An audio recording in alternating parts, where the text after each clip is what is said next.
हम घंटों तक तप साधना में बैठ जाएं तो भगवान मिल जाएगा, तो उससे भी भगवान नहीं मिलता, उससे भी परमात्मा प्राप्त नहीं होता।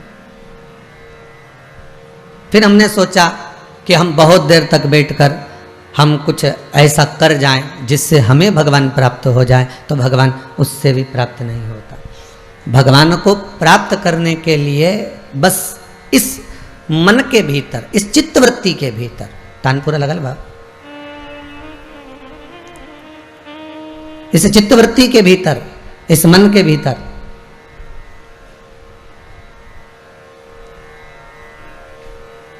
हमें केवल एक निर्मल मन से, निर्मल चित्त से, निर्मल भक्ति से हमें भगवान को पुकारना। और जिस समय हम निर्मल मन से, निर्मल चित्त से, निर्मल भक्ति से उस परमात्मा को पुकारते हैं, हम भगवान को अगर बुलाते हैं तो परमात्मा हमारे सम्मुख में खड़ा मिलता।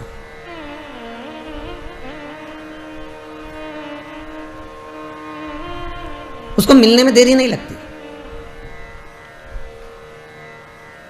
मिल साफ कास्टिक करेगा, हरे पर नहीं, कलर नहीं, खुशबू नहीं, अगर करेगा तो बस वो कास्टिक जो अंदर है वो मेल साफ कर देगा। उसी तरह हमारा भजन, हमारा कीर्तन, हमारा स्मरण, हमारा मंत्र जाप, हमारा नाम जाप और हमारे द्वारा किया गया भजन, हमारे द्वारा किया गया स्मरण हमारे ना जाने कितने मेल को साफ कर सकता है। केवल एक पीढ़ी नहीं, ना जाने कितनी पीढ़ियां केवल एक भगवत तत्व के आनंद में प्राप्त हो जाती, तर जाती। महाराज प्रहलाद जी के वंश के अंतर्गत अगर देखा जाए तो यहाँ हिरण्यकशिपु का संवाद आता है, और हिरण्यकशिपु का संवाद आया कितना प्रबल राक्षस जीव था, आसुर प्रवृत्ति थी, कितनी आसुर प्रवृत्ति। और इतनी आसुर प्रवृत्ति के अंतर्गत प्रहलाद का जन्म हो जाना, वो भी देवर्षि नारद के घर में जाकर, जब प्रहलाद की माता जी गर्भस्थ थी और यहाँ माता जब गर्भ से थी और इंद्र ने हरण कर लिया, जब हिरण्यकशिपु तप करने के लिए गए, साधना करने के लिए गए, ब्रह्मदेव से वर प्राप्त करने के लिए गए, और इंद्रदेव लेकर जा रहे थे और देवऋषि नारद ने उनको छुड़ा लिया। देवऋषि नारद ने उनको ले लिया, और लेने के बाद देवऋषि नारद ने कहा तुम इनको लेकर कहाँ जा रहे हो? तो इसके गर्भ में जो बालक है वो इतना प्रबल है कि वो बालक हो सकता है कि हिरण्यकशिपु जैसा ही राक्षस प्रवृत्ति का होगा, और ज्यादा राक्षस प्रवृत्ति का होगा, और ना जाने कितना उपद्रव मचाएगा।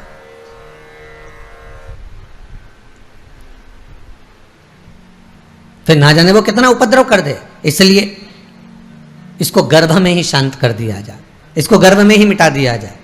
अब जरा विचार करिएगा, बहुत ध्यान दीजिए कथा की ओर। शिव महापुराण, आज श्रावण के महीने की शिवरात्रि है, बहुत ध्यान दीजिएगा महाराज। गर्भ में ही उसको मारने का विचार देवऋषि नारद के आ गया कि गर्भ में ही इस बालक को समाप्त कर दिया जाए, गर्भ में इस बालक को मार दिया जाए। और यदि वो गर्भ में मर गया, शांत हो गया, गर्भ में समाप्त हो गया, तो फिर जन्म ही ना लेगा, और जन्म जब नहीं लेगा तो फिर राक्षस उत्पन्न ही नहीं होगा, फिर राक्षस प्रवृत्ति फिर रही कहां? उसको क्यों ना हम गर्भ में मार दें। अब जैसा इंद्र हिरण्यकशिपु के पुत्र को मारने का प्लान बनाए, विचार करा, जरा विचार करिए, जब आप गर्भ में हो गए माता के, जब आप माता के गर्भ में विराजमान हो गए, तो भगवान अगर चाहता तो तुम्हें गर्भ में ही नष्ट नहीं कर देता?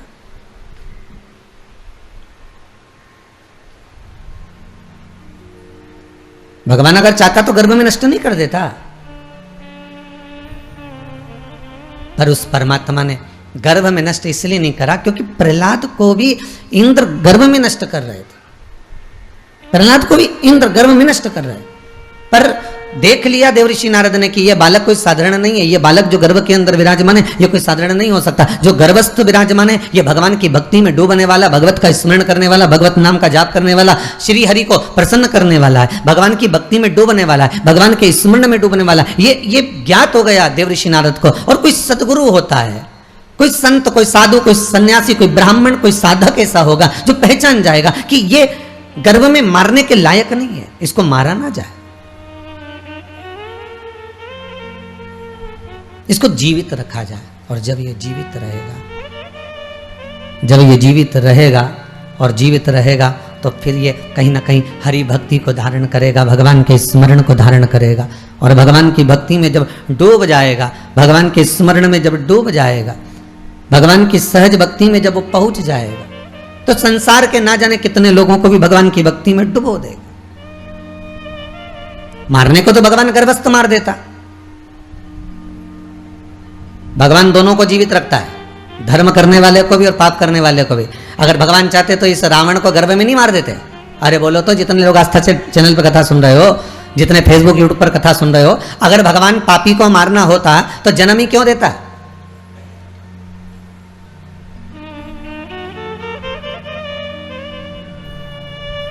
अगर लंकाधिपति रावण को भगवान को मालूम है कि ये राक्षस है, भगवान को मालूम है ये उपद्रवी निकलेगा, तो फिर इसको जन्म क्यों दिया? उसको गर्भ में नहीं मार देते। भगवान को मालूम था कि ये कंस है और उपद्रव मचाएगा और ना जाने पूरी मथुरा ब्रजमंडल को हाहाकार मचा देगा, तो भगवान क्या इस कंस को नहीं मार देते गर्भ में? पर भगवान ने उसको जन्म दिया। हिरण्यकशिपु जब पैदा हुए तो क्या भगवान को नहीं मालूम था कि ये पैदा होगा तो उपद्रव करेगा? पर भगवान ने उसको भी जीवित करा।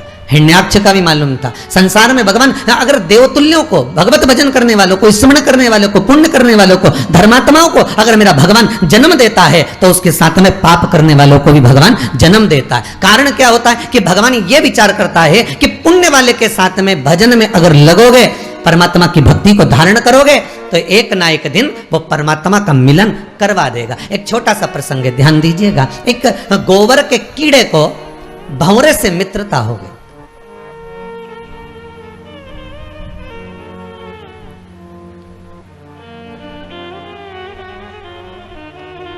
अब वो गोबर में रहने वाला कीड़ा और मित्रता किससे करा है? भंवरे से।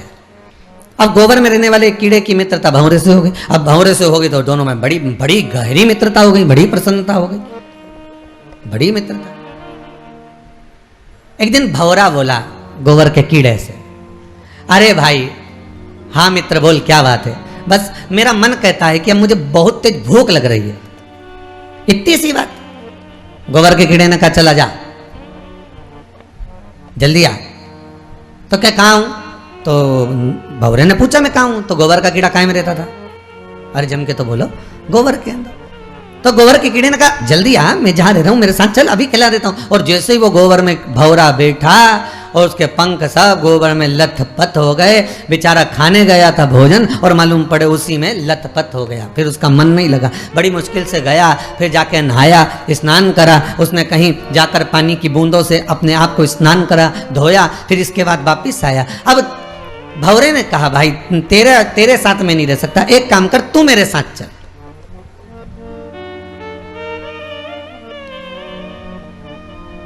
तू मेरे साथ चल। कहाँ चलूं मैं? तो चल तो सही मेरे साथ, मैं तेरे को अच्छा अच्छा खाना खिलाता हूँ, अच्छा अच्छा भोजन कराता हूँ। और भंवरा ले गया उस गोबर के कीड़े को बिठाकर एक फूल के अंदर ले जाकर उसको बिठाया और बिठाकर कहा अब इसका पराग का जो रस है, इस पुष्प का जो रस तत्व है, इस पुष्प का जो आनंद है, वो तू ग्रहण कर।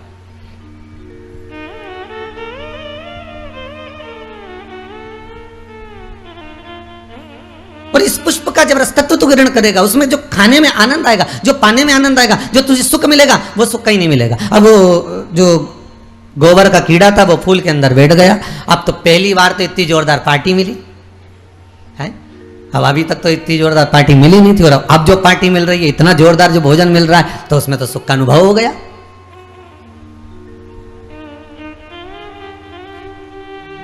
गोबर का कीड़ा इतना डूब गया भोजन में, इतना डूब गया कि धीरे धीरे धीरे धीरे वो पुष्प बंद हो गया और कीड़ा उसी में रह गया। भंवरा चले गया, भंवरा चले गया, कीड़ा उसमें डूब गया। गोबर का कीड़ा फूल में बंद है, पुष्प में बंद है।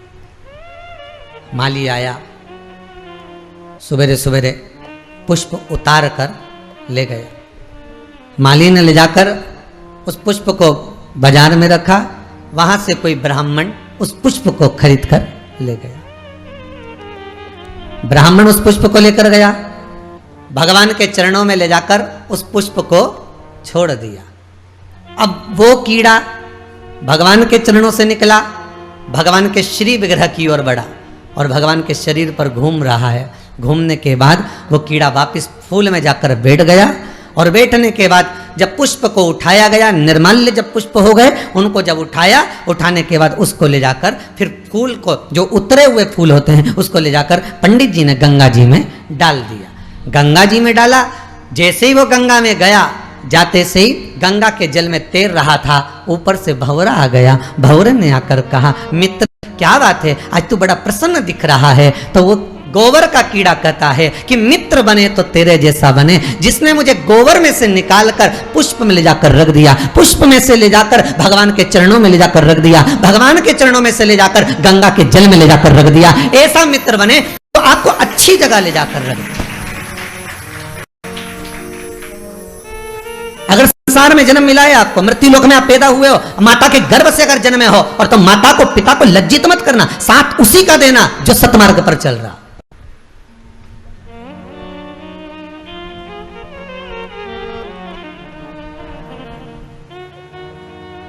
नेक पथ पर चलकर, कहीं धर्म, कहीं शास्त्र, कहीं वेद पुराण पर कहीं उंगली ना उठाए, वो पहचान में आ जाता है कि ये कहां का कीड़ा, उसको उठाया और उठाकर ले जाकर रख दिया गंगा के जल में। वो कह रहा है मित्रता हो तो ऐसी हो कि जो अपने मित्र को गोबर में से निकालकर अच्छी जगह पर गंगा के जल में ले जाकर बिठा दे। वो मित्र होना चाहिए, वो परिवार होना चाहिए, वो कुटुंब होना चाहिए, वो कबीला होना चाहिए, वो सखा होना चाहिए, वो सहपाठी होना चाहिए, वो संगी होना चाहिए।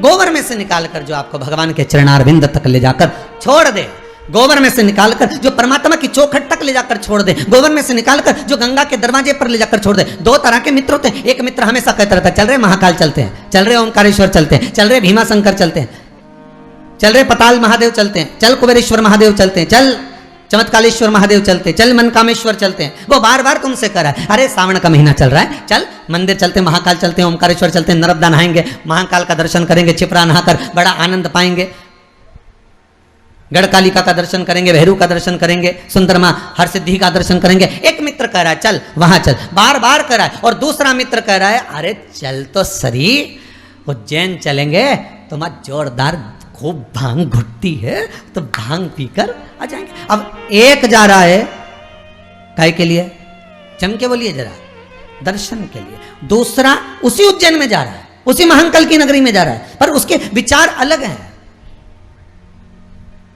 उसकी सोच अलग है, उसकी बुद्धि, उसका विवेक अलग है।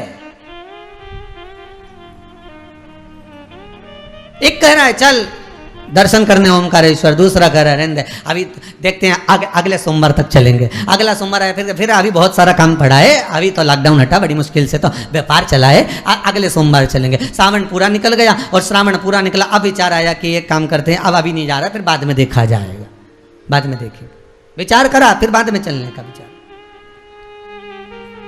अब तुमने दर्शन के लिए भाव रखा और भोजन के लिए भाव होता तो आज की जगह कल भोजन करूंगा, पत्नी से कह दो, पत्नी से कहना अगले सोमवार भोजन करूंगा, फिर अगले सोमवार के अगले सोमवार करूंगा। भोजन के लिए तो 1 मिनट की देरी नहीं होती, व्यसन के लिए 1 मिनट की देरी नहीं होती, श्रृंगार के लिए 1 मिनट की देरी नहीं होती। केवल अगर होता है तो परमात्मा के दर्शन में, परमात्मा को पाने में, परमात्मा के हाजिरी में, परमात्मा को प्राप्त करने में हम देरी कर देते हैं। परमात्मा मित्र ऐसा बनाओ, सखा ऐसा बनाओ, दोस्त ऐसा बनाओ, सहपाठी ऐसा बनाओ, परिवार ऐसा बनाओ जिस परिवार के अंतर्गत परमात्मा को भी लगे कि मैं इसको जन्म दूंगा, तो जन्म देने के बाद ये भगवान की भक्ति में लग जाएगा। भगवान को मालूम है तुम्हारे जन्म के बाद तुम्हें क्या करना है। एक चोर पानी बहुत तेज आ रहा था, संत की कुटिया में आ गए। संत की कुटिया में जैसे चोर आए, आते से चोर ने संत की कुटिया में आते से संत ने पूछ लिया, कौन हो तुम, कौन हो? चोर ने कहा मैं चोर हूं, मेरे पास चोरी का सामान है। संत ने कहा चलो बाहर निकलो, हमारे आश्रम में रहोगे, चोरी कर आ रहे हो, चोरी का सामान लेकर आ रहे हो, चलो निकलो यहां से बाहर। और संत ने उसको धक्का देकर बाहर निकाला, पानी बहुत तेज आ रहा था, उस जलवृष्टि में वो गीला हो रहा था, कांप रहा था, ठंड सी लग रही थी उसको, पानी में गीला हो रहा है, कांप रहा है, दांतोड़ी बज रही है, उसके दांतों में से आवाज आ रही है। संत अंदर आ गए, दरवाजा बंद कर लिया, अंदर आकर संत माला लेकर बैठ गए, साधु माला लेकर बैठ गए, तपस्वी माला लेकर बैठ गए, सन्यासी माला लेकर बैठ गए। इतने में आकाशवाणी हो गई और आकाशवाणी होकर कहा, अरे ओ संत, तुझे तो आज मालूम पड़ा कि ये चोर है, मुझे तो माता के गर्भ में था तब मालूम था कि ये चोर बनेगा। मैंने फिर भी जन्म दिया और माता के गर्भ से उसको प्रविष्ट करा, तो तू अपनी कुटिया से क्यों बाहर निकाल रहा है?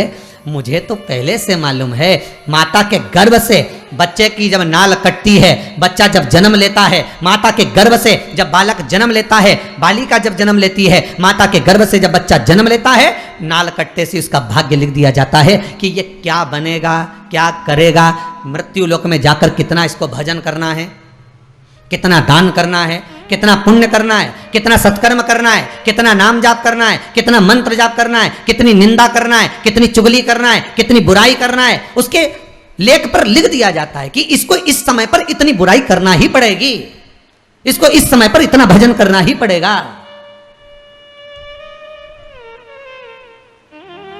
और जब उसके भाग्य में लिख दिया गया,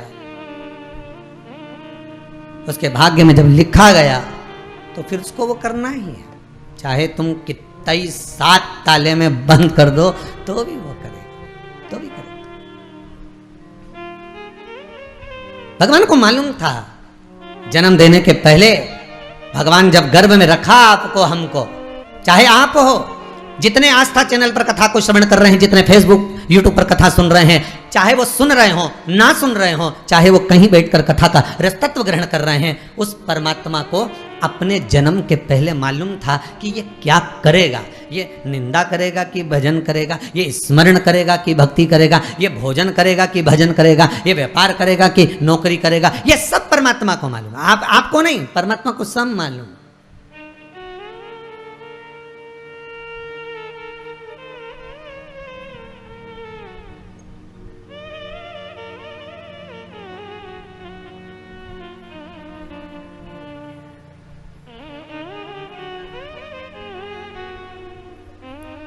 यशोदा जी की गोद में भगवान कृष्ण को जब देखा गया, यशोदा जी की गोद में जब लाला को देखा गया, महाकाल राजा ने, मेरे भगवान भूत अधिपति भूतेश्वर मेरे शिव ने कहा कि इसके मस्तक पर काल मंडरा रहा है, इसके मस्तक पर काल मंडरा रहा है, ये कह दिया।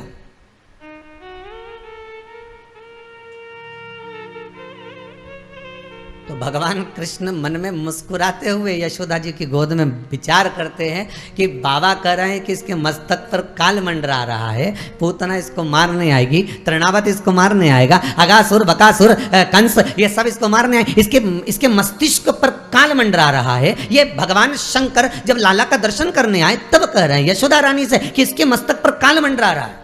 और भगवान मन में विचार कर रहे हैं, भगवान कृष्ण मन में विचार कर रहे हैं माता यशोदा की गोद में कि जब स्वयं महाकाल ही पहले आ गया तो फिर ये काल क्या करेगा, फिर ये काल करेगा क्या? अकाल मृत्यु भो मरे जो काम करे चंडाल का, काल उसका क्या बिगाड़े जो भक्त हो महाकाल का। फिर काल उसका क्या बिगाड़ सकता?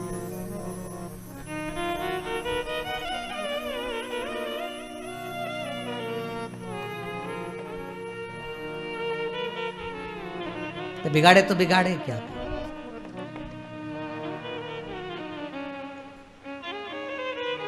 क्योंकि इसकी चित्तवृत्ति में शिव, भगवान को मालूम है आप कितना भजन करेंगे, भगवान को मालूम है आप कितना स्मरण करेंगे, भगवान को मालूम है आप कितना मंत्र जाप जपेंगे, भगवान को मालूम है आप कितना नाम जाप जपेंगे, भगवान को मालूम है आप कितना कीर्तन करेंगे, भगवान को मालूम है आप कितना स्मरण करेंगे। भगवान को एक एक चीज का स्मरण है कि आपकी भक्ति कैसे होगी, आपका स्मरण कैसे होगा, आपका मंत्र जाप कैसे होगा, आपका नाम जाप कैसे होगा, आप कितना कीर्तन करेंगे, कितना मंत्र जाप करेंगे, कितना नाम जाप में डूबेंगे। ये परमात्मा को, ये शिव को मालूम है।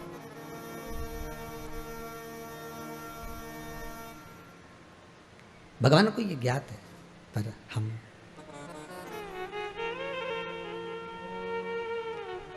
कितना सुंदर गीता जी में कहा है भगवान ने, कितना सुंदर भगवान गीता जी के भीतर कह रहे हैं, कितना सुंदर वर्णन कर रहे हैं कि आप कर्म करिए, फल की इच्छा न रखिए,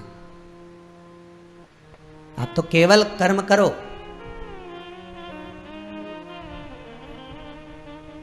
और जितना कर सकते हो करे जाओ।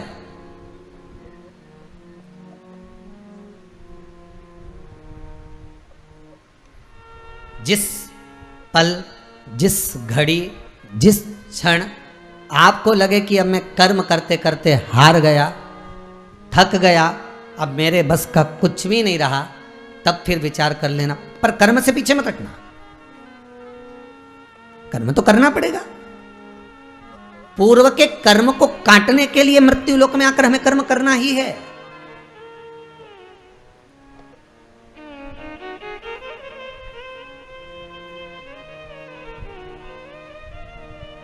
दुख आपको आपका परिवार कभी नहीं देता भाई।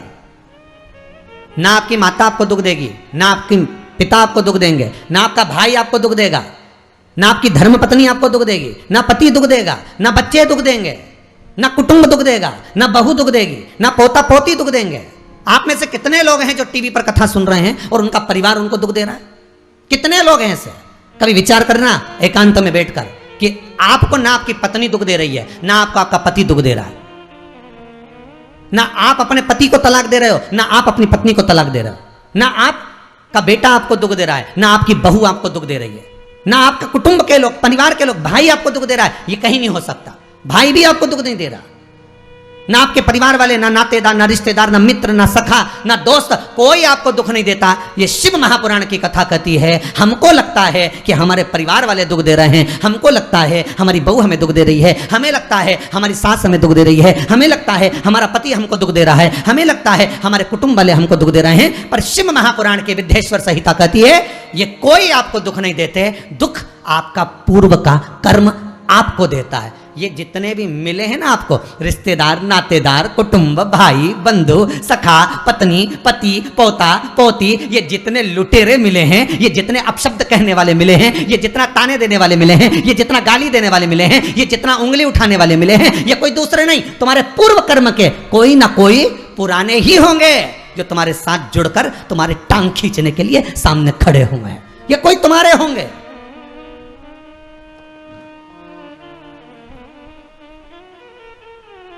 तो ये सब दिमाग से निकाल दीजिए आप। आपके ये चित्तवृत्ति बुद्धि से ये बात सब निकाल दो। जितने लोग कथा सुन रहे हैं ना, अपनी बुद्धि से निकाल देना कि मेरी बहू मुझे गाली दे रही है। हाँ, तूने किसी गाय को रोटी नहीं दी और दी भी होगी, दूसरी बार गाय आ गई होगी तो डंडा मार के भगा दिया, वही बहू आई है, वाणी के डंडे कुदा रही है।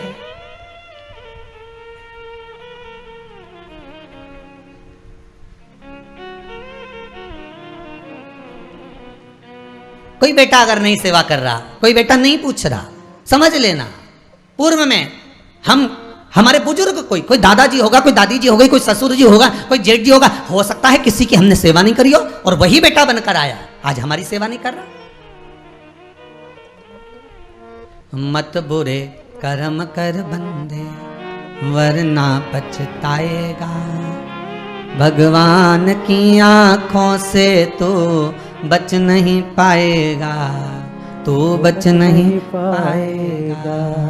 अरे ओ अज्ञानी मत करना दानी। बचना नहीं है, बहुत ये हमें लगता है गुरुजी मेरी बहू बहुत परेशान करे, गुरुजी मेरी सास बहुत परेशान करे, मेरा भाई मेरी प्रॉपर्टी खा गया, मेरा भाई ये लेकर चले गया, मेरे ससुराल वाले ऐसे, मेरे रिश्तेदार ऐसे, मेरे कुटुंबी ऐसे, मेरे कबीले वाले ऐसे, मेरे ये ऐसे। तो हमको लगता है कि ये अपने ऐसे।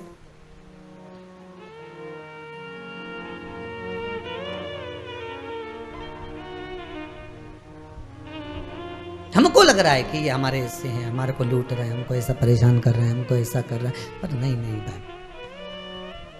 शिव महापुराण की कथा कहती है कोई हमको कष्ट नहीं देता। एक बार पहले भी कथा में कहा, आज फिर कह रहे हैं आपको महाराज, फिर कह रहे हैं, आज फिर कह रहे हैं।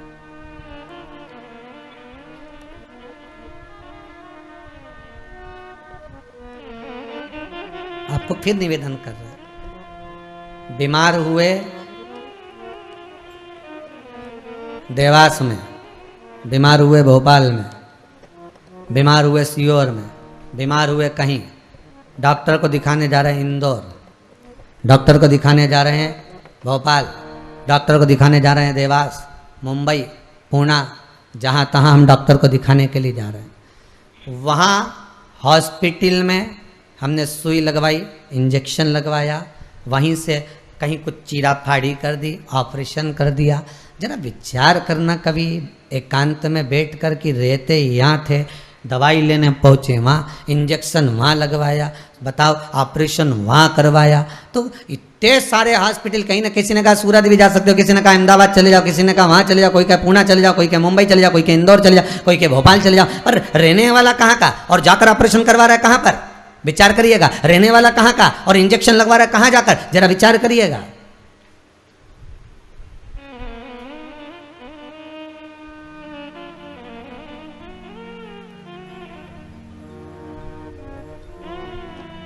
और कितने डॉक्टर, ऑपरेशन करने वाला कोई विशेष, कितनी डॉक्टर सिस्टर, इंजेक्शन लगाने वाली कोई विशेष वहां बैठी है, उसको तुम नहीं पहचानते, वो आपको नहीं पहचानते। अभी अभी कोरोना का टीका लगवाया होगा, वैक्सीन लगवाई होगी, इंजेक्शन लगवाया होगा, कोरोना महामारी का लगवाया सबने। अब लगवाया तो उसमें आपके मन में विचार तो आया कि ना तो हम इस सिस्टर को पहचानते, ना हम इस डॉक्टर को पहचानते, गए और सुई लगवा के आ गए, पर उसने हमको कष्ट तो दिया, भले वो थोड़ा सा चुभाया पर कष्ट तो मिला। पर विचार करा कि ये क्यों मिली, कारण क्या था, इसी ने क्यों चुभाया। हो सकता है पूर्व में तुमने भी इसको कोई कष्ट दिया होगा, हिसाब बराबर करने के लिए यहां लाके छोड़ दिया।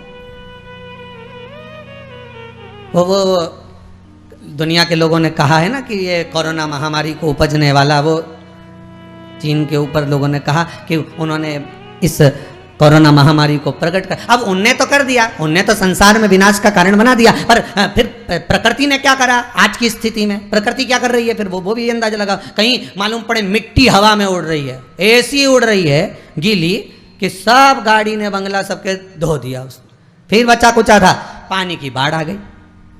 अगर हम दूसरे को कष्ट दे रहे हैं, हम दूसरे पर उंगली उठा रहे हैं, हमने एक उंगली अगर किसी पर उठा दी, हमने उंगली उठाकर कह दिया वो ऐसा है, उसने ऐसा करा, उसने वैसा करा, हमने एक उंगली उठा दी, भले तुम विद्वान हो, भले तुम्हारे में विद्वत्ता है, पर हम किसी पर अगर एक उंगली उठा रहे हैं तो ये 3 उंगलियां हमारे भीतर जा रही है कि अपने अंदर झांक कर देखो कि आप कैसे हो। अपने भीतर झांक कर देखिए कि आप में क्या तत्वता है।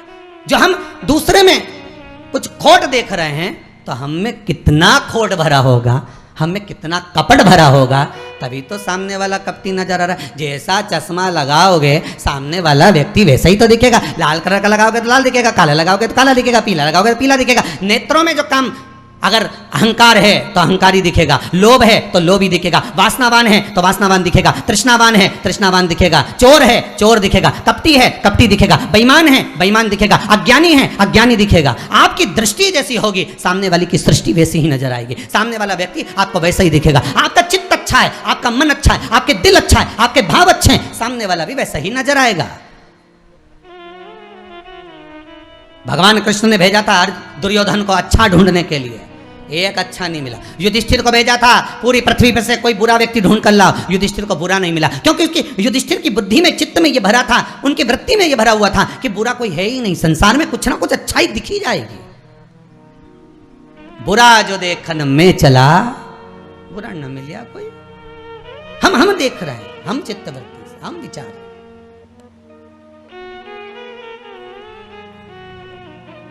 कौन ना बहू बुरी है, फिर निवेदन करूंगा, ना सास बुरी है, ना बेटा बुरा, ना बहू बुरी, ना ही ये पूरा संसार बुरा, सब अच्छे हैं। फिर बुरा क्या, अपना कर्म जो हम कर कर आए हैं उस कर्म का भोग संसार में आकर भोगना पड़ेगा।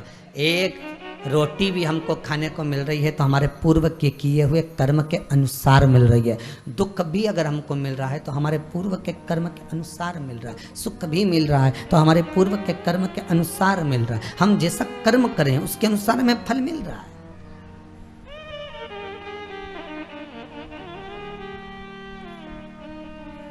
इसलिए बारंबार कहा था कि मान मेरा कहना नहीं तो पछताएगा, माटी का खिलौना माटी में मिल जाएगा, हेट बूट सूट सब यहीं रह जाएगा और माटी का खिलौना माटी में मिल जाएगा। ये हेड रह गया, ये बूट रह गया, ये सूट रह गया, सब पड़ा की पड़ा रह गया, सब धरा की धरा रह गया। इसका मूल तत्व क्या है? इसकी महत्वता क्या है?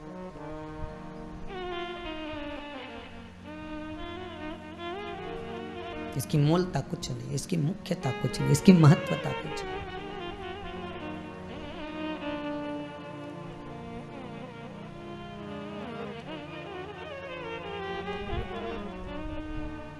किले भोले का नाम,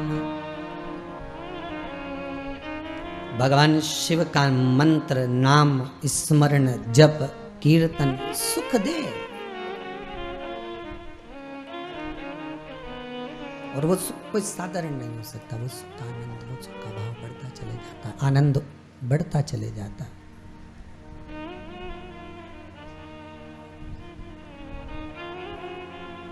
ले भोले का नाम काहे यूं भटके, मिलता है आराम काहे यूं भटके। ये शिव का नाम लेकर हम जब शंकर का नाम लेकर जब अग्रण्य हो जाएं, प्रेशर खोलिए महाराज, प्रेशर खोलिए। हम शिव का नाम लेकर जब अग्रण्य बढ़े, आगे बढ़े, शंकर का नाम लेकर जब अग्रण्यता के भाव की ओर बढ़े, तो जीवन का सुख क्यों ना मिलेगा? सब वो जीवन का आनंद क्यों ना मिलेगा? महाराज शिव पुराण कह रहे कोई बुरा नहीं संसार में। ये जितने नाते रिश्ते कुटुंब कबीले बनते चले जाते हैं, ये हमारे कर्म के अनुसार बनते चले जाते हैं। कर्म के अनुसार, ये कोई दूसरा बनाता नहीं है। जैसा पूर्व में कर कर आए हो, वैसा आपके सामने आपका व्यवहार सामने वाले का प्राप्त होगा, वैसा व्यवहार प्राप्त होगा।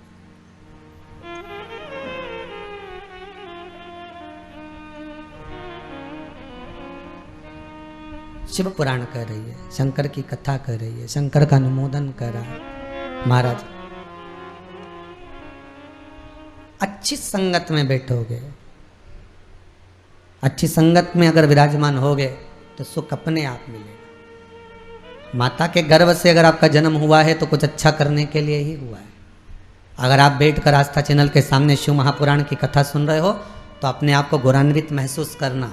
थोड़ा ना थोड़ा परमात्मा की कृपा, पूर्वजों का आशीर्वाद आपको ऊपर हुआ है, इसलिए आप शंकर की कथा को सुन रहे हो, शिव का भजन कर रहे हो। श्रावण के महीने में आज शिवरात्रि के दिन शंकर का अनुमोदन कर रहे हो।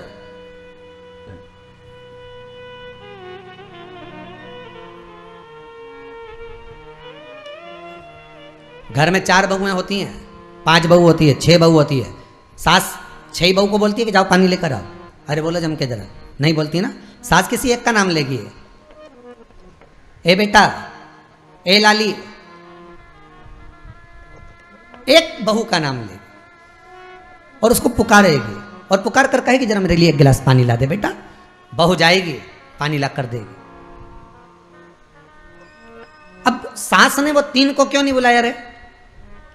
अरे बोलो तो जम क्या, वो 3 से क्या सास की दुश्मनी थी? नहीं, वो भी रोज मिलती, वो भी रोज प्रणाम करती है, वो भी रोज नमन करती है, वो भी रोज ना रोज सास के पास जाकर बैठती हैं। वो भी, सास उनको भी साड़ी देती है और सास उसको भी साड़ी देती है, सास उसको भी रकम देती है, उनको भी। पर एक को बुलाया आवाज लगाकर, ए बेटा, ए लाली, ए बहू, जरा इधर आ, और जिसका नाम लेकर बुलाया वो दौड़ कर आई और लाकर पानी दे दिया। पर सास इसी को क्यों बुलाती है?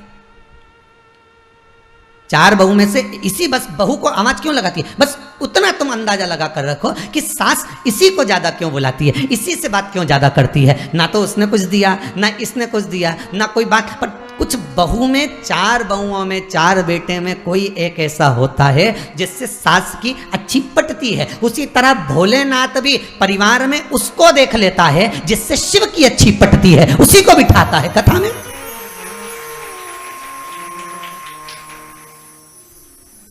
शिव उसी को तो कथा में बिठाएगा, शंकर उसी को तो आस्था चैनल के सामने कथा श्रवण कराएगा। ऑनलाइन कथा सुनवा रहा है, मंदिर लेकर जा रहा है, देवालय लेकर जा रहा है, पूजन करवा रहा है, अर्चना करवा रहा है, नाम जाप करवा रहा है, नाम कीर्तन करवा रहा है। क्यों? किसी एक को शंकर ने पकड़ लिया तुम्हारे परिवार में से, बहू को, बेटी को, माता को, पिता को, कई बार पुरुष लोग भी शिव पुराण की भक्ति में डूबे रहते हैं, मोबाइल में देखते हैं, कहीं दुकान पर जाकर देखते हैं। कई माताएं ऐसी होती हैं जिनका मन नहीं लगता कथा में, वो जाकर सो जाती हैं, और कई बहुएं ऐसी होती हैं, माताएं ऐसी होती हैं कि वो भक्ति में लगी रहती है, पुरुष नहीं लग पाता। और किसी एक को भगवान शंकर ने पकड़ कर रखा है कि ये मेरा जीव है, ये मेरा अपना है, और ये मेरा अपना है, इसलिए मेरी भक्ति में ये लगेगा तो ना जाने कितनी पीढ़ी को एक बार में तार देगा। भगवान जन्म ऐसा देता है कि ये भक्ति में लगे और 71 पीढ़ी को तार दे, 7 पीढ़ियों को तार दे। भगवान शिव भी वही करता है, अपनी भक्ति में उसको डुबो कर रखता है जो भक्ति में कई पीढ़ियों को पार लगा सके। प्रहलाद गर्भ में, प्रहलाद के कितने भाई थे?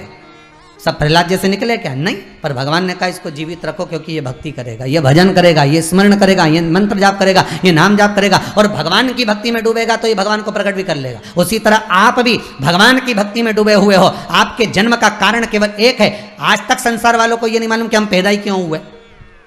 केवल बुराई करने के लिए, केवल निंदा करने के लिए, केवल चुगली करने के लिए, केवल कपट करने के लिए, कभी केवल बेईमानी करने के लिए, केवल धन कमाने के लिए, केवल भोग भोगने के लिए। हमारे पैदा होने का कारण क्या है? पैदा होने का केवल एक कारण है कि संसार में अगर जन्म लिया है तो भगवान का भजन करना है। मृत्यु लोक में अगर आए हो तो नाम जाप करना।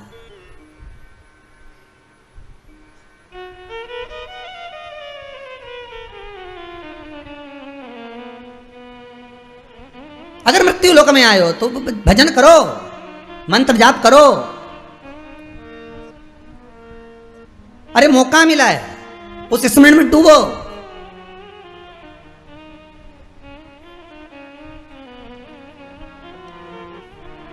और कितनी भगवान कृपा करेगा, जरा विचार करिए। कितनी कृपा और परमात्मा करेगा कि महाशिवरात्रि जैसी शिवरात्रि श्रावण के महीने में, हर महीने शिवरात्रि आती है, आपको पहले भी कहा, ऐसा कोई महीना नहीं जाता जिसमें शिवरात्रि नहीं आती हो। इस शिव महापुराण में गीता प्रेस गोरखपुर की अगर शिव पुराण तुम्हारे पास में हो तो उसको पढ़ना। उसमें शिवरात्रि का महत्व दिया गया है, शिवरात्रि का उद्यापन दिया गया है। शिवरात्रि हर महीने आती है, प्रत्येक महीने में, हर महीने शिवरात्रि आती है, पर कुछ शिवरात्रि का महत्व स्कंद पुराण में भी कहा गया है। जैसे अधिक मास में पड़ने वाली शिवरात्रि, श्रावण मास में पड़ने वाली शिवरात्रि, इनकी महत्वता कही गई, पर इस महत्वता को लोग जान नहीं पाए, आज तक प्रकट नहीं कर पाए। शिव महापुराण की कथा चली और उसमें आपको, नहीं तो आप लोग भी इतनी बार अभिषेक करा, इतनी बार पूजन करी, इतनी बार अर्चना करी, तुम्हारे ध्यान में आया क्या कभी कि सावन में शिवरात्रि आएगी और इतनी महत्वता रखती है, इतनी महत्वता रखती है कि उस शिवरात्रि का महत्व आनंद देने वाला होता है, कार्य की सिद्धि देने वाला होता है। पर शंकर की कथा में जब हमने श्रवण करना प्रारंभ करा, शिव की कथा में जब हमने ज्ञात करना प्रारंभ करा, तब समझ में आया कि सावन के महीने में भी जो शिवरात्रि होती है वो जीवन का आनंद प्रदान कर देती है। वो साधारण नहीं हो सकती, उसका रस तत्व बड़ा होता है।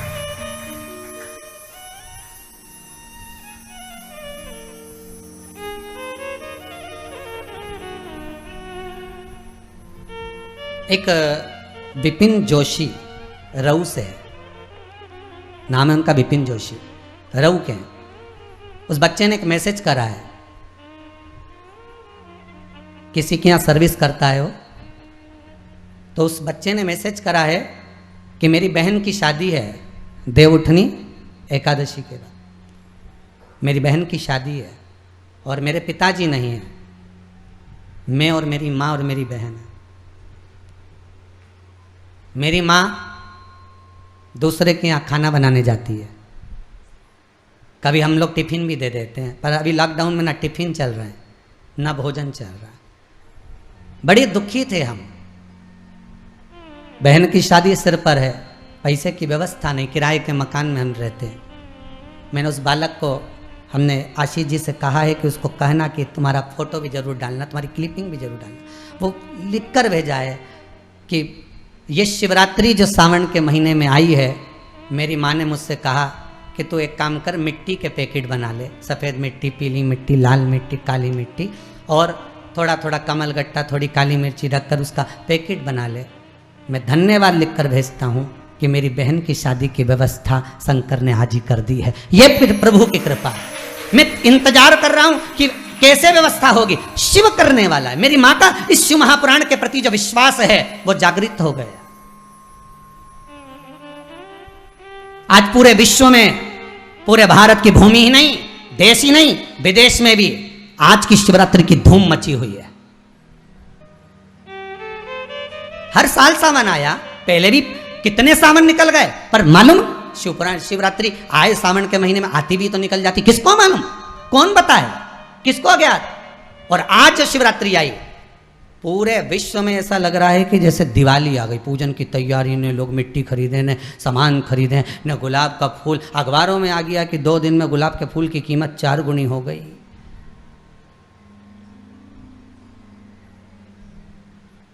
धतूरा भी सिर चढ़ गया। अब धतूरा लोग शंकर जी के सिर चढ़े, कहीं कहीं के तो दिमाग में चढ़ गया धतूरा। गजब। एक भाई ने तो क्लिपिंग भेजी है कि मैं धतूरा लेने आया हूं। क्या धतूरा लेने आया हो? क्या मैं धतूरा लेने आया? धन्य। कितना उत्साह, बड़ी प्रसन्नता होती है। हिंदू धर्म में पैदा हुए हो, हिंदू के बेटे हो और हिंदू धर्म के अंदर पैदा हुए हो। आज हिंदू धर्म को ये दूसरी संप्रदाय के लोग काट रहे हैं। कम से कम इस आस्था चैनल के माध्यम से, फेसबुक यूट्यूब के माध्यम से घर घर में जब शंकर का शिवलिंग का अनुष्ठान होगा, 7 बजे से 8 बजे तक जब पूजन होगी, तो कम से कम हिंदू तो जागेगा, हिंदू तो आगे बढ़ेगा। जो ये धर्म को काट रहे हैं, हिंदू धर्म के ऊपर तलवार लेकर झूल रहे हैं कि हम हिंदू धर्म काटेंगे, हमारे धर्म में लोगों को जोड़ेंगे, हम इनको ये बना देंगे, हम इनको ये बना देंगे। नए नए लड़का लड़कियों को काट काट कर दूसरे धर्म की ओर लेकर जा रहे हो। कम से कम घर में बैठकर जब मिट्टी का शिवलिंग, पार्थिव शिवलिंग का निर्माण करोगे, और वो पार्थिव शिवलिंग का निर्माण तुम सावन में कर रहे हो, पर सावन में शिवलिंग का निर्माण अगर होता है तो सूर्य अस्त के पहले शिवलिंग का विसर्जन होता है। पर याद रखना, आप शिवलिंग बना रहे हो रात्रि को, अनुष्ठान कर रहे हो रात्रि को, विसर्जन कर रहे हो रात्रि को, तो कोई तुमसे पूछे तो कह देना क्योंकि शिवरात्रि है। 12 महीने की शिवरात्रि को रात के समय शंकर का पार्थिव शिवलिंग बन जाता है। यह शिव महापुराण में शिव चरित्र के अंतर्गत लिखा है। रात्रि के समय पर शंकर भगवान का केवल शिवरात्रि के दिन, 12 महीने की शिवरात्रि को आप रात को कभी भी शिवलिंग बनाओ, पूजन करो, अर्चना करो, 4 बार करो, भगवान की आराधना करो और फिर उसका विसर्जन करो। यह शिव महापुराण में लिखा। और वो कोई दूसरी शिव पुराण नहीं, गीता प्रेस गोरखपुर की उठा लेना, पढ़ लेना, उसमें वर्णन मिलेगा। काली मिर्ची चढ़ती है, शिव पुराण में लिखा है, उठाइए पढ़िए। गेहूं के दाने चढ़ते हैं, शिव महापुराण में लिखा है, उठाइए पढ़िए। स्मरण करो उसका।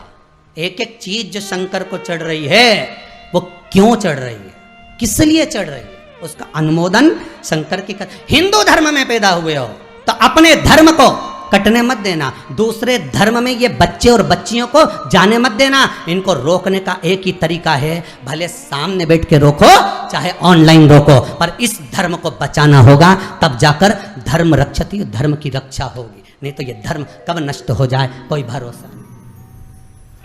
और आज भी कई लोग लगे हैं कि कैसे भी वजह ये कि क्यों हो रहा है, अभी से किस लिए हो रहा है, क्या करेंगे इसको कर कर, ऐसा कहीं होए कहीं तो घर में शिव को बनाना, उसकी आराधना करना। पार्वती मैया तो कहाँ जंगल में गुफा में बैठकर अकेली सखियों के साथ बैठकर पूजन कर रही है, रात भर करी हरतालिका तीज के दिन, रात भर। और यहाँ शिव महापुराण की कथा कहती है कि जब शिवरात्रि आए, हर महीने की शिवरात्रि पर तुम रोज शंकर जी का शिवलिंग नहीं बना सकते, तो कम से कम शिवरात्रि पर पति जब दुकान से आ जाए, रात्रि को आ जाए, तब तो बैठकर आराधना कर सकते हो। शिवरात्रि के दिन ही बना लो, पार्थिव शिवलिंग का निर्माण करो, पूजन करो, अर्चना करो, विसर्जन करो। पर हिंदू धर्म को बटने मत देना। इस हिंदू धर्म के बेटा बेटी आज गलत जगह पर जा रहे हैं, दूसरे धर्म की ओर तुरंत चले जाते हैं। आज उनको हाथ जोड़ने में शर्म आती है, तुरंत हाथ को इधर उधर करना प्रारंभ कर देते हैं। हिंदू धर्म के मंदिर में प्रवेश करते हैं तो सिर पे पल्लू नहीं रखते, दूसरे धर्म में जाते हैं तो पूरा सीधी बांध लेते हैं। ये हिंदू धर्म के बेटा बेटी जब गलत जगह पर जा रहे हैं तो देरी नहीं करना हमको। ऐसे कई शिवरात्रि पर ऑनलाइन पूजन हो सकती है, एक शिवरात्रि क्या अन्य भी शिवरात्रि पर हो सकती है, पर हिंदू धर्म को डूबने नहीं दूंगा, ये विश्वास रखिएगा। धर्म नहीं कटने दूंगा, आज बेटा बेटी को भटकने नहीं दूंगा, ये विश्वास रखिएगा। जाने नहीं दूंगा, चाहे कोई कुछ कहे, आनंद ले, भक्ति करे, भजन करे, स्मरण करे, पर डूबने ना दूंगा।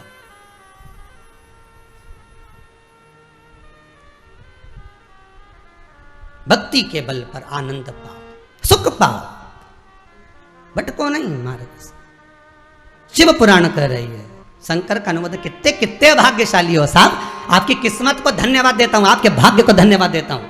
जो घर में बैठकर परिवार शंकर के अनुमोदन कर रहे हैं, शंकर की अर्चना कर रहे हैं, पार्थिव शिवलिंग का निर्माण कर रहे हैं। धन्यवाद आपको, बहुत बहुत धन्यवाद।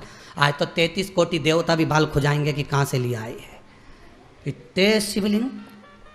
पहले लोग 1.25 करोड़ शिवलिंग बनाते थे, आवाज ना जाने कितने करोड़ बन जाएंगे घर घर में। हर हर महादेव, घर घर महादेव, हर घर में शंकर, हर घर में शिव, हर घर में।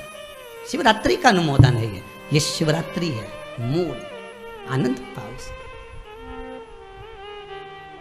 ये वो सुख देने वाली, आनंद देने वाली। महाराज शिव पुराण कह रही है, कर्म के अनुसार हमको फल मिला।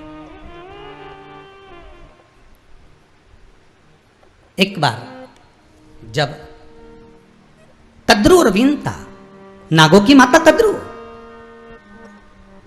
और वीनता, इन दोनों में शर्त लग गई। और शर्त लगी क्या कि ये सूर्य नारायण भगवान के जो रथ का घोड़ा है और घोड़े की जो पूंछ है वो सफेद, घोड़ा सफेद तो पूंछ भी सफेद। और कद्रू ने कह दिया काली है और वीनता करी सफेद, और उन दोनों में क्लेश मच गए। दोनों आ गया महाराज, सर्पों ने जाकर लपेट भी लिया। कितना सुंदर संवाद है महाराज जी, बहुत ध्यान दीजिएगा। कद्रू के पुत्रों ने जाकर घोड़े की पूंछ को लपेट लिया, पूंछ काली हो गई, भिन्ता को दिख गई, भिन्ता दासी हो गई कद्रू। भिन्ता कद्रू की दासी। एक बार कद्रू के 1000 पुत्र थे। सांप कितने हुए थे? 1000। और वीनता के 2 पुत्र थे, गरुण वरुण। 2 वीनता के 2 पुत्र। और ये कच्छा बाबा की जो 2 धर्म पत्नियां, ये बड़ी विचित्र भगवत स्मरण का फल तत्व जानने वाली थी, कोई साधारण नहीं थी महाराज। और दोनों से जो पुत्र हुए वो कोई साधारण नहीं है। एक भगवान विष्णु की सेवा में लगे हैं, इसके भी पुत्र, कद्रू के भी। एक शिव के गले में पड़े, कद्रू के भी पुत्र। और इधर वीनता के पुत्र गरुण और वरुण, ये भी दोनों भगवान की सेवा में लगे। गरुण भी भगवान की सेवा में, वरुण भी भगवान की सेवा में। दोनों के पुत्र कोई साधारण होंगे? शिव भक्ति है, भगवान का स्मरण है। पर शिव महापुराण की कथा एक बहुत सुंदर बात कहती है, ध्यान दीजिएगा इस संवाद पर, शिव महापुराण के इस चरित्र पर। कद्रू की कथा और वीनता की कथा पर अगर आप ध्यान देंगे तो कद्रू के गर्भ में जब बच्चे थे तब कद्रू के मन में वीनता के प्रति कपट था।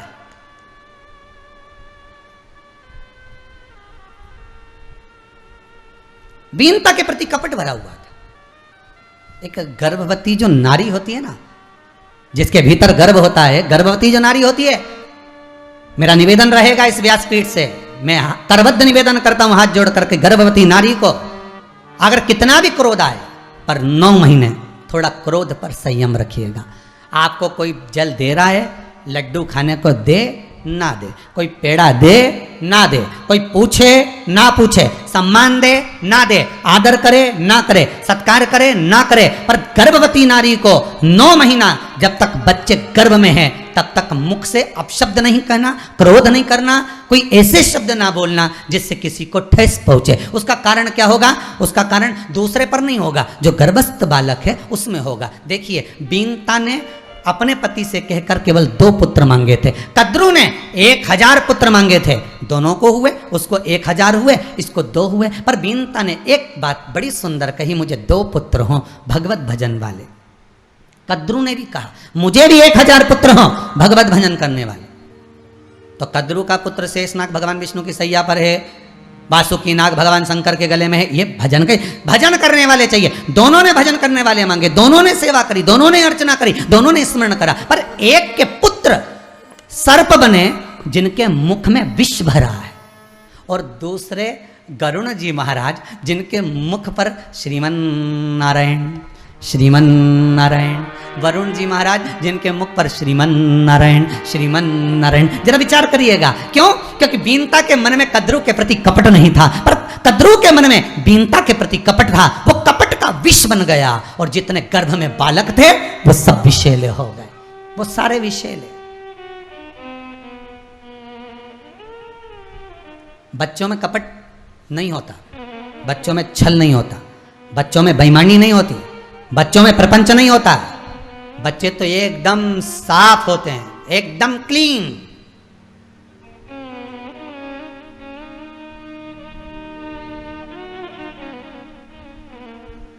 बच्चे एकदम साफ हैं, एकदम क्लीन। उनके मन में पाप नहीं है, उनके मन में कपट नहीं है। मां रोई, बच्चे पहले रो दिए, पिता रोया, बच्चे पहले रो दिए। घर की दशा देख ली, कुछ नहीं है, बच्चे कभी जिद नहीं करे, मम्मी हमको दिवाली पे कपड़े नहीं चाहिए, अभी कुछ भी नहीं, हमारे पास बहुत सारे रखे। बच्चों के मन में कपट नहीं है, बच्चों के मन में प्रपंच बेईमानी नहीं है, छल नहीं है, कोरा कागज है।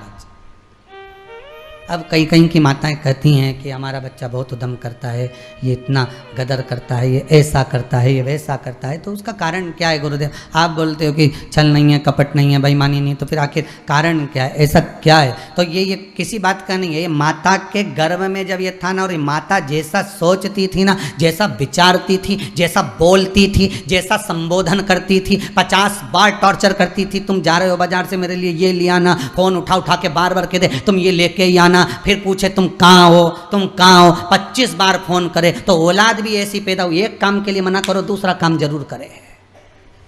जैसा माता पिता का भाव होगा वैसे संतान।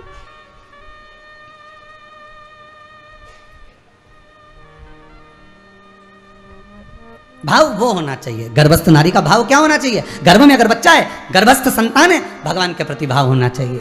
भगवान, फिर वही वाली बात आ गई, हमने आंगन नहीं बुआरा कैसे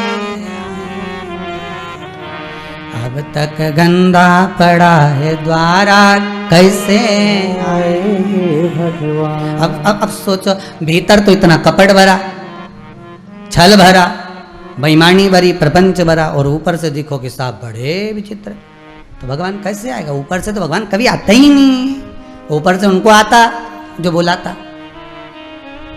नारियल लेके जाओ ना, अगरबत्ती लेके जाओ ना, आखा धरना लेके जाना, वहाँ पूछो कौन सा देवता आया, इन्हें तो क्या अभी वो वाली देवी जी आई है। अच्छा, फिर वो देवता कब आएगा? तो आधे घंटे बाद आएगा। एक एक व्यक्ति के 4-4, 6-6 देवता आ जाए कभी कभी, तो पता ही नहीं पड़े। थोड़ी देर में आए ना, पलट के दूसरा आ जाए, दूसरा गया, तीसरा आ जाए, थोड़ी देर में। वो तो साथ वाले बताएं कि अभी इनको ये देवता था, फिर अब ये गई, अब ये वाली देवी आ गई। अच्छा, फिर देवी गई, फिर वो देवता, तो ये साथ वाले बताएं, उनके तो जनता के कहीं मालूम पड़ी कौन सा देवता। ये ऊपर का तो दिखे, पर भीतर परमात्मा कब आएगा? जब भीतर से साफ हो जाओ। तुम्हारे भीतर जब कपट ना हो, बेईमानी ना हो, प्रपंच ना हो, बैर भाव ना हो, अहंकार ना हो, किसी के लिए कपट ना भरा हो, परमात्मा भीतर प्रवेश कर जाए तुरंत।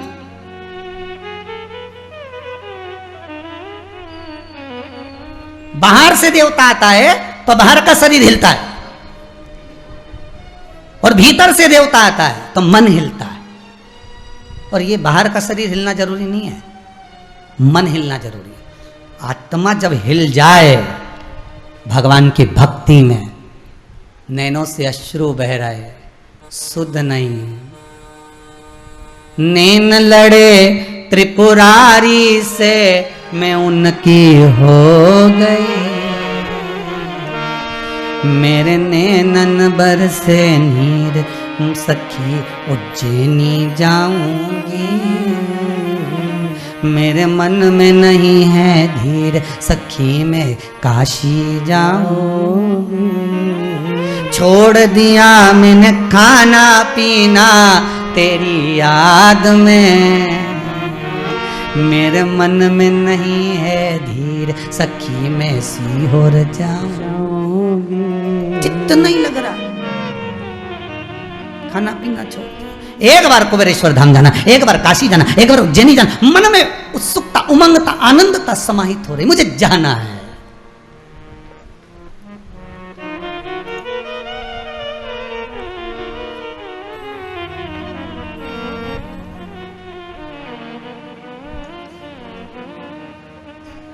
तो वो एक वो बात कही ना, बन तितली में उड़ती फिरा, भोलेनाथ तेरी काशी में। प्रभु एक कृपा करना, अभी तो जो जन्म दिया ठीक है, परिवार वाले ले जाएं ना ले जाएं, भजन हो पाए ना हो पाए, अगला जन्म देना तो मुझे काशी में दे देना कि वहीं रहूं, वहीं भजन करूं, उज्जैनी दे देना, ओंकारेश्वर दे देना, सोमनाथ दे देना, केदारनाथ दे देना, भीमा शंकर मल्लिकार्जुन, श्रीशैलम, नागेश्वर, जहां मर्जी पड़े त्र्यंबकेश्वर, ऐसी जगह देना जहां मेरा शंकर मिले, उठूं और पानी भरूं और शिव को स्नान करा कर जाऊं, शिव मेरा, मैं शंकर की हो जाऊं, फिर कुछ सूझे ना, न खाना भाए न पीना भाए, शंकर में मैं डूबी रहूं, शिव मुझ में डूबे। भाऊ आज बड़ी खुशी है, इस हृदय को सबसे ज्यादा प्रसन्नता है कि आज पूरा विश्व शिव में डूब गया। 7 बजे की तैयारी सुबह से चालू है, इंतजार हो रहा है 7 बजे वाली, 25 बार फोन लगा दिया, 6 बजे आ जाना, तैयार। हृदय उमंग से भरा हुआ, आनंद से भरा हुआ। ईमानदारी की बात कहें, कभी मौका मिले तो आपके घर में अगर शिव पुराण हो तो शिवरात्रि प्रसंग को अवश्य पढ़ना, सुनना, धारण करना। गीता प्रेस गोरखपुर की शिव महापुराण मंगाकर उसको पढ़ना, उसमें लिखा है शिवरात्रि के दिन शंकर के शिवलिंग का जब निर्माण किया जाता है, ग्रह में घर के अंदर जब पार्थिव शिवलिंग का निर्माण करते हैं तो उस मट्टी के एक एक कण में कोई दूसरा नहीं रहता, 33 कोटि देवता शंकर का अनुमोदन करने पधार जाते हैं। तुम्हारे घर में अभी तक मेहमान आए, तुम्हारे घर में अभी तक परिवार वाले आए, आज शिव तुम्हारे घर में प्रवेश कर रहा है, शंकर तुम्हारे घर में अकेला नहीं, 33 कोटि देवताओं को लेकर जा, 33 कोटि देवता। मन में कपट नहीं होगा तो भगवान, यहां बीनता के मन में कपट नहीं था, इसलिए वरुण और गरुण हुए, और यहां कद्रू के मन में कपट था तो भीतर बाहर की जिह्वा का जो जहर था, व्यक्ति जैसा बोलता है, जैसा अपशब्द कहता है, ताने देता है, गाली देता है, आड़े तेड़े संबोधन करता है, उसकी जीवान का जहर उसके भीतर उतरता रहता है, उसकी आत्मा, उसकी चित्त, उसकी वृत्ति अंदर ले जाती है। कद्रू जैसा बीनता से कपट करती थी, वो कपट कद्रू के उदर में चला गया, और बच्चे जो 1000 गर्भ में थे उनमें वो जहर भरा गया। वही जहर आज भी सांप के अंदर है, सर्प के अंदर। कद्रू ने एक जिह्वा से विष उगला था, विष उगला मतलब अपशब्द कहे थे। कद्रू की कितनी जिह्वा थी? अरे बोलो जम के, एक। बीनता की कितनी जिह्वा थी? एक। तुम्हारी कितनी जिह्वा? एक। हमारी कितनी जिह्वा? एक। एक जिह्वा से हम जब विष उगलते हैं, हम एक जिह्वा से जब आड़ा टेढ़ा कहते हैं, गलत संबोधन कहते हैं, फिर याद रखना पलट कर हमको 2 जिह्वा से मिलता है। इसलिए सांप की कितनी जिह्वा होती है? 2। पलट कर विष, जिस विष को तुमने उगला, जिस विष को तुमने दुनिया को दिया, जिस विष को तुमने अपशब्द कहे, वही पलट कर दुगना होकर मिला। हमारा शास्त्र कहता है, महाराज कितनी सुंदर बात कहता है, अगर हम एक अन्न का दाना किसी को देते हैं, कोई ब्राह्मण तुम्हारे यहाँ आया, कोई गुरु तुम्हारे यहाँ आया, कोई साधक तुम्हारे यहाँ आया, कोई उपासक तुम्हारे यहाँ आया, कोई बेटी तुम्हारे घर पर आई, कोई बहनें तुम्हारे घर पर आई, और तुमने उसको एक साड़ी दे दी, ब्राह्मण को तुमने दक्षिणा दे दी, ब्राह्मण को तुमने तिलक कराकर भोजन करा दिया। एक अन्न का दाना भी हम संत को, ब्राह्मण को, साधु को, सन्यासी को, तपस्वी को, गौ माता को, बहन बेटी को अगर दे रहे हैं तो विष्णु पुराण कहती है उससे 1000 गुना ज्यादा तुमको प्राप्त हो जाता है। एक जिह्वा से दोगे, 2 जिह्वा से मिलता है। एक हाथ से दोगे, हाथ में बटोरा नहीं जाएगा, इतना परमात्मा दे देता है। जैसा दोगे वैसा बढ़कर तुम्हें ब्याज समेत मिलेगा। अब तुम अच्छा दे दो, अच्छा मिल जाएगा, बुरा दोगे, बुरा मिल जाएगा, ताने दोगे, ताने मिलेंगे, अपशब्द कहोगे, अपशब्द, अच्छा बोलोगे, अच्छा मिलेगा, राम कहोगे तो राम भी बढ़कर मिलेगा। बोलो सही है कि नहीं? आप किसी को बोल कर देखना, तुमने तो मुंह से कितनी बार बोला राम राम, कितनी बार हुआ? 2 बार। सामने वाले ने फिर बोला राम राम साहब, राम राम, तुम तो बहुत दिन से ही नहीं मिले, कितनी बार हो गया? 4 बार। पलट कर प्रेम से दिया है ना। सुबह सुबह मॉर्निंग वॉक करने जाओ और जरा बोल के देखना राम साहब, तो सामने वाला राम राम साहब। क्यों साहब? आनी राजकन मॉर्निंग वॉक करने के लिए पानी बहुत गिर रहा है, तो कभी कभी तो जाया करो, तो कम से कम तुमसे राम राम तो हो जाती है। कितना हो गया रे? अब अभी बोला राम राम, मॉर्निंग वॉक में तुम आ जाओ तो तुमसे राम राम तो हो जाती है। कितना हो गया? 4। अरे तो और भी तो राम राम करते होंगे। नहीं राम राम तो करे, पर तुमसे राम राम करने का आनंद दूसरा है साहब। कितना हो गया 6। अब बात चल रही दोनों की, पर कई लोग तो ऐसे हम उनसे राम राम करे तो राम राम नहीं करे, तो उसने कहा भले नहीं करे तुम तो राम राम करो साहब। कितना हो गया 8। सुबह से जो बात करने टीका राम राम राम राम राम राम 11 बार। अरे प्रहलाद की कथा आती है कि हिरण्यकशिपु इतना पाप कर्म में लिप्त हो गए, इतने लिप्त हो गए कि प्रहलाद को चिंता लग गई। प्रहलाद की आंखों में जल भर गया। एक दिन देवर्षि नारद ने पूछ लिया, क्यों रे नारद? नारद जी ने पूछा, क्यों प्रहलाद ये बता, तू रो क्यों रहा है रे? इतना विद्वान होकर तू रो रहा है? तेरी माता के गर्भ में मैंने तुझको ज्ञान दिया था, माता के गर्भ में मैंने तुझे विद्वान बना दिया था, फिर क्यों रो रहा है? किस लिए रो रहा है? प्रहलाद कहते हैं मेरे पिताजी कभी भगवान का नाम नहीं लेते, जब वो प्राण छोड़ कर जाएंगे कहीं नरक ना पड़ जाए उसका मुझे दुख है। देवऋषि नारद ने कहा इतनी सी बात है, तो चिंता मत कर, तेरे पिता के मुख से 21 बार तो राम राम खिलवा लूंगा, नारायण नारायण खिलवा लूँ, तो चिंता मत कर। अभी देख तू, कुछ नहीं तो 11 बार तो खिलवा ही लूंगा, 21 नहीं तो 11। देवऋषि नारद ने प्रहलाद जी से कहा, प्रहलाद जी बोले मेरे पिता के मुख से 11 बार नारायण खिलवाना दम रखाता है, वो एक बार नारायण नहीं बोले। कभी कभी मुंह पे नारायण आ भी जाता है तो ना बोल के रह जाता, आगे बढ़ता ही नहीं। तो चिंता मत कर। देवऋषि नारद ने एक तोते को बुलाया, तोते को सिखा दिया नारायण नारायण नारायण नारायण, और उसको पेड़ पे बिठा, और जहां से हिरण्यकशिपु निकल रहा था तोते को वहां बिठा दिया, और तोता हिरण्यकशिपु जैसे नीचे उतरा और तोते ने बोल दिया नारायण नारायण। हिरण्यकशिपु ने जो तोते को देखा तो गुस्से में लाल हो गया। मंत्री को बुलाया, इधर आ, हमारे राज्य में मनुष्य नहीं बोल सकता तो ये तोता नारायण कैसे बोल दिया? गिनते जाओ जरा, ये तोता नारायण कैसे बोल दिया? मंत्री बोले हमको ही नहीं मालूम, इसको सिखाया किसने?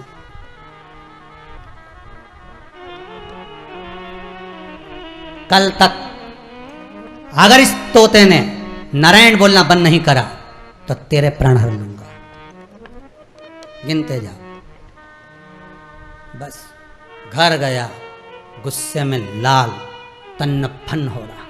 पत्नी ने पूछ लिया, आज तुम्हारा क्रोध दिख रहा है, क्या हुआ क्या ये तो बताओ।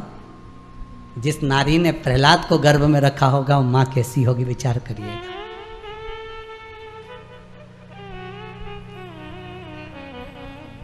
रामकृष्ण परमहंस स्वामी विवेकानंद, चैतन्य महाप्रभु श्रीमद वल्लभाचार्य, श्री रामानुजाचार्य, तुकाराम जी, मीराबाई, कर्माबाई, नरसिंह मेहता, नामदेव, ध्रुव, प्रहलाद को जिन माओं ने जन्म दिया होगा वो माँ कैसी होगी, कभी विचार करिएगा। जिन्होंने ऐसे ऐसे विद्वानों को जन्म दिया है वो माता कैसी होगी, उसका संस्कार कितना प्रबल होगा।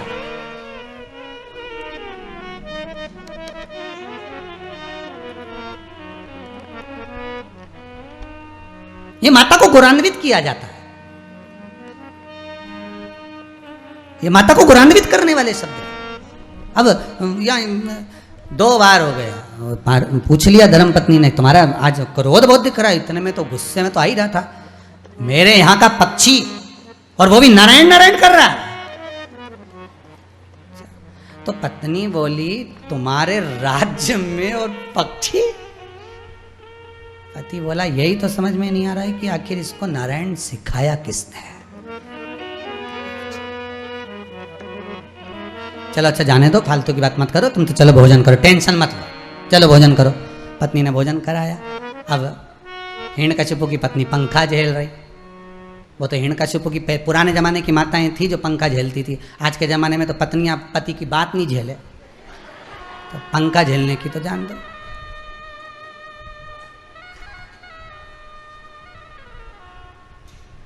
एक बार पति बोल दे कि पानी लिया, और ये पानी लेके आई, और ये कंप्यूटर में लगा या लैपटॉप पे लगा या मोबाइल में लगा और काम में लगा, लो पति काम में लगा नहीं, लो नहीं सुना, फिर तो ये टेबल पे धरे, ये रखा है, नौकर नहीं है, बोझ जाए।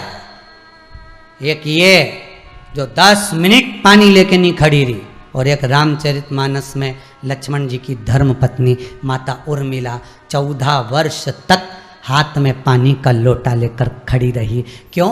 लक्ष्मण जी ने कहा उर्मिला मुझे प्यास लग रही है, पानी ला दे। उर्मिला जल लेने के लिए जब गई, पानी लेकर आई, जैसे ही जल लाई, लो स्वामी। लक्ष्मण ने कहा उर्मिला तेरे हाथ का पानी तो मैं 14 साल के बाद पीऊंगा। चल दिया। उर्मिला 14 वर्ष तक हाथ में जल लेकर खड़ी रही। एक भारत की भूमि की वो नारी 14 वर्ष तक जल लेकर खड़ी थी अपने पति के लिए।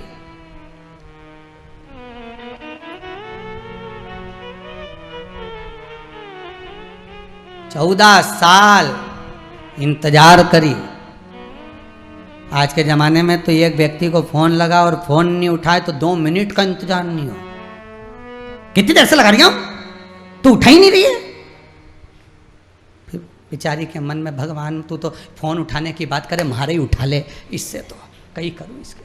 बड़ी परेशान, 1 मिनट की देरी हो जाए, 1 मिनट नहीं चुके, 1 मिनट। और वो 14 साल 14 वर्ष खड़ी। कितनी बार हो गए था नारायण? 5। फिर पंखा झेलती झेलती बोली तो तुम गए कहां थे ऐसे? पंखा झेलती झेलती गए कहां थे? कहां गए कहां थे ये तो बताओ। वन में गया था मृगा करने के लिए। तो फिर वो पक्षी कहां था? पक्षी नहीं, तोता था। कहां था? पेड़ पे बैठा था। तो इतनी ऊपर से तुम नीचे सुन लिए, तो इतनी चिल्ला चिल्ला के नारायण नारायण नारायण बोल रहा था, सुनू नहीं? कितना हो गया? 8। अब पत्नी इतनी खुश हो रही राम। अच्छा, जो कभी भजन नहीं गुनगुनाए, जिसके मुंह पे कभी गुनगुनाने का काम ही नहीं, कभी नहीं गुनगुनाए, और वो एक आध दिन एकांत में बैठा बैठा गुनगुनाए, तो पत्नी भी सोचे आज बेरू के हुआ क्या, ये पलट कैसे गया, आज का गुनगुना रहा है, आखिर बात क्या है, कैसे गुनगुना, क्या हुआ क्या है आज? ये चमक ये दमक फुल्लवन में महक सब कुछ सरकार तुम ही से है। आज क्यों प्रसन्नता किस बात की? उसको लगेगा आज कितनी प्रसन्न हो रही होगी प्रहलाद की माता। कितनी बार निकल गया? 8 बार। अब शयन कक्ष में सोने गया, पत्नी चरण दबा रही थी। वो तो उस समय की थी जो चरण दबा रही थी, आज के जमाने की तो गला दबा दे चरण।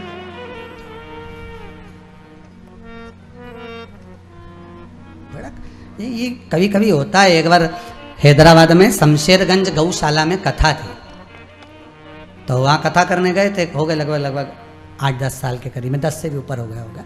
जब कथा करने गए तो इधर की बर्थ 2 और 2 बर्थ इधर की हमारी, और इधर सामने की जो 2 बर्थ थी वो एक पति पत्नी की थी। वो अब पत्नी सो रही खिड़की की ओर मुंडा करके, और पति उसके चरण दबा दिया। हमने मन में सोचा इसने पूरी विष्णु पुराण पलट दी।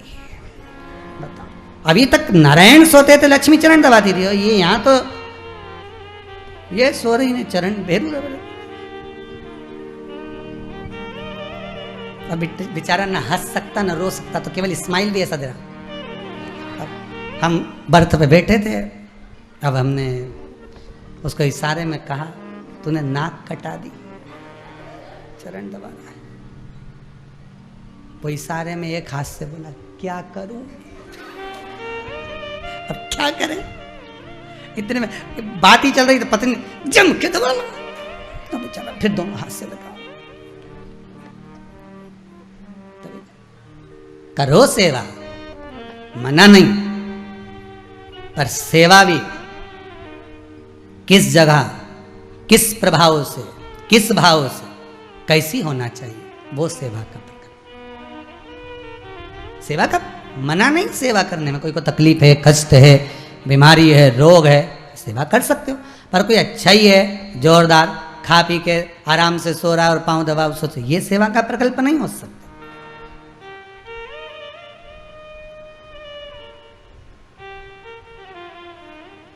ये सेवा का प्रकल्प नहीं होगा। अब पत्नी प्रहलाद जी की माता पति के चरण दबा रही और दबाते दबाते फिर बोल दिया, स्वामी स्वामी। स्वामी बोले, बोलो क्या बात है? पर मेरे को आज बड़ी बेचैनी हो रही है। अच्छा क्या हो गया? बस मेरे को आश्चर्य इस बात का हो रहा है कि ये तुमने वो तोता कैसे मिल गया और उसने आपको बोल भी दिया। देख तेरे हाथ जोड़ रहा हूं, अगर अब नारायण का नाम लिया तो तुझे छोड़ दूंगा। कितने हो गए? 9। पत्नी सो गई। रात्रि का दूसरा पहर, खूब जोरदार नींद लगी और में उठ के चिल्ला दी, बचाओ बचाओ बचाओ। जैसी चिल्लाई पति ने कहा, नारायण नारायण तो नहीं आ गया। 2 बार निकल गए। हो गए 11। पत्नी चैन की नींद सोई। अब जो होगा देखा जाएगा। और दूसरे दिन तो खंबे के पास पहुंच गया। और क्योंकि इसमें भगवान तेरा, हाँ इसी में बस भगवान तो इंतजार कर रहा था कि मुंह से एक बार तो निकल जाए राम, एक बार तो निकल जाए नारायण, एक बार तो निकल जाए शिव।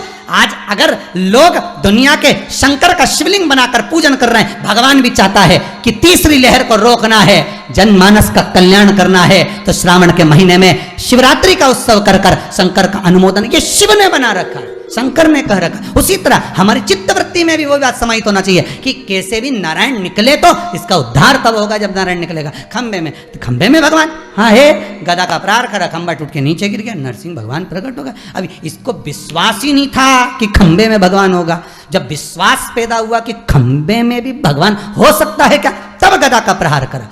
जब तक विश्वास नहीं होता भगवान कभी प्रकट होता ही नहीं है। मानो तो गंगा मां, ना मानो तो बहता पानी, मानो तो पत्थर नहीं तो महादेव, मानो तो कंकर नहीं तो शंकर।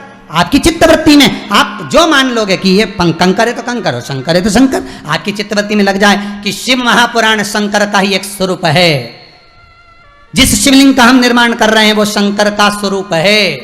उसके कंकर कंकर में कण कण में शिव समाया है, तो शंकर मिलेगा, उसमें शिव मिलेगा।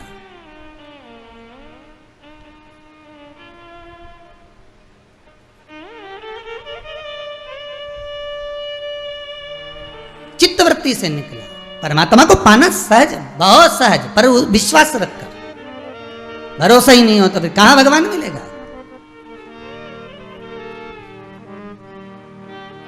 कहां परमात्मा? यहां शिव महापुराण की कथा में शंकर की पूजन का विधान है। शिव को ये चढ़ाना, शंकर का ऐसा अनुमोदन करना, ऐसा स्मरण करना। अब दुनिया की दृष्टि में लोगों को लगे कि ये कहीं टोना तो नहीं, ये टोटका तो नहीं, ना टोना ना टोटका, केवल शंकर का अनुमोदन। और जिसने करा उसको फल मिला। आज दुनिया के लोग कुबेरेश्वर धाम में अगर आकर बोल, कई लोग बोलते हैं कि ऐसा हुआ, वैसा ऐसा फल मिला, ऐसा मिला, हमने पशुपति व्रत करा, हमने ये करा, हमने वो करा। ये करा क्या आपने? केवल पूजन, केवल अर्चना। आपने किसी का बुरा करा? व्रत कर कर आपने पूजन कर कर किसी का बुरा करा? नहीं। अगर आपके करने से किसी का बुरा हो रहा है तो वो टोना हो सकता है, वो टोटका हो सकता है। पर जिसमें आप अपने लिए कर रहे हो कि मैं शंकर को जल चढ़ाऊंगी, मैं शहद चढ़ाऊंगी, मैं शमी पत्र चढ़ाऊंगी, मैं ये चढ़ाऊंगी, और शंकर अगर प्रसन्न हो रहे हैं तो ये आपके लिए फल का आनंद सुख है। इसको दूसरे के लिए जो बुरा करा जाए वो टोना, वो टोना। स्वयं के लिए कर, स्वयं के लिए वो सुख।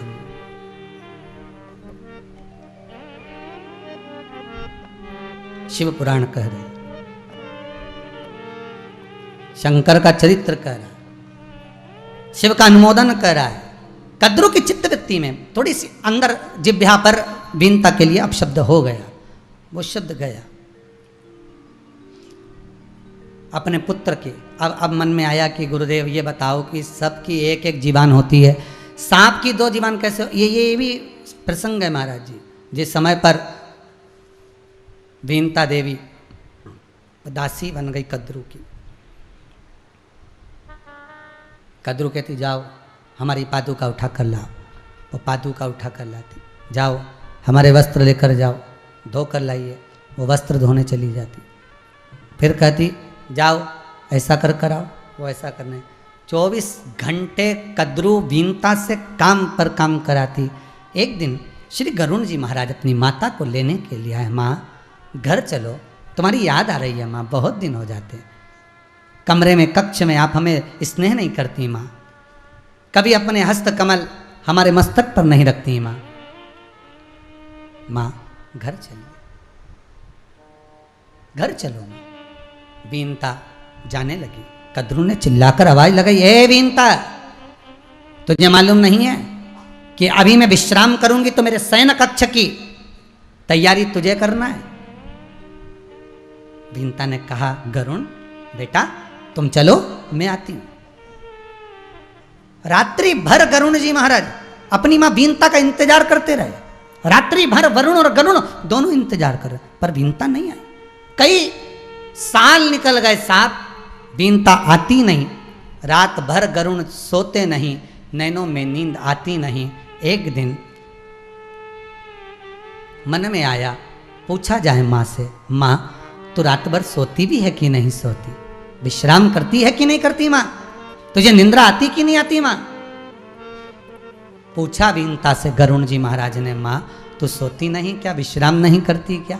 बीनता कहती है, रात्रि को मैं जब कद्रू का शयन कक्ष तैयार कर देती हूँ, कद्रू जब सोती है मैं उसके चरण दबा देती हूँ, चरणों में तेल लगा देती हूँ, कद्रू की नींद आ जाती है तो कद्रू मुझसे कहकर जाती है कि मेरे कक्ष के बाहर खड़ी रहना, सोना मती, विश्राम मत करना, मैं रात को आकर देखूंगी। सुबह फिर आती है, फिर मुझे काम में लगा देती है। 24 घंटे कद्रू बीनता से काम करवाती है, 24 घंटे। कई साल निकल गए बीनता के, कई साल, कई वर्ष निकल गए, कई वर्ष, सुख नहीं मिला। एक दिन गरुण जी ने वरुण जी से कहा, वरुण चल मेरे साथ, अपन दोनों चलते हैं। दोनों की दोनों चलकर अपन